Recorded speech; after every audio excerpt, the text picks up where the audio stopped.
2024 जानेवारी ते नोव्हेंबर मधील very IMP question यामध्ये आहेत. यामध्ये फक्त मी 2-3 प्रश्न वाचून दाखवते. नंतर आपण मोठा व्हिडिओ घेणार आहोत आपल्या चॅनलला. तर बघा, पहिला प्रश्न आहे, नागरिकत्व दुरुस्ती कायदा 2019 या कायद्यानुसार भारतात स्थलांतरित झालेल्या कोणत्या देशातील 6 धार्मिक अल्पसंख्याकांना भारताचे नागरिकत्व मिळणार आहे? तर त्यामध्ये 3 देश आहेत, बांगलादेश, अफगाणिस्तान आणि पाकिस्तान. तर त्यानंतर दुसरा प्रश्न तयार होतो, सद्यस्थिती भारताचे नागरिकत्व मिळवण्यासाठी कुठल्याही व्यक्तीला भारतात किती वर्ष राहणे आवश्यक आहे? तर 5 वर्ष. आधी ते 11 वर्ष म्हणजे राहावं लागत होते.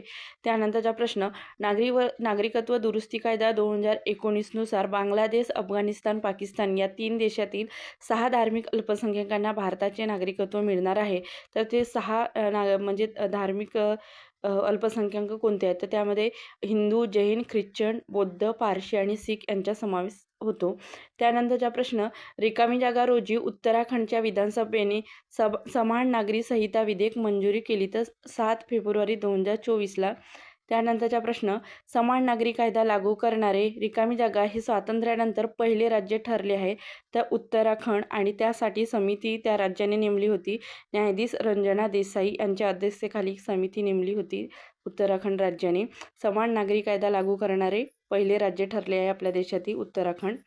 त्यानंतरचा प्रश्न, राज्याने संपूर्ण भारतात सर्व नागरिकांसाठी समान नागरी संहिता स्थापन करण्याचा प्रयत्न केला पाहिजे अशी तरतूद भारतीय राज्यघटनेच्या कोणत्या कलमात केलेली आहे? तर कलम 44 मध्ये आहे. तर हे होते महत्त्वपूर्ण प्रश्न. अजून पुढे प्रश्न आहे, तर त्यासाठी आपण आपल्या चॅनलला मोठा व्हिडिओ करणार आहोत.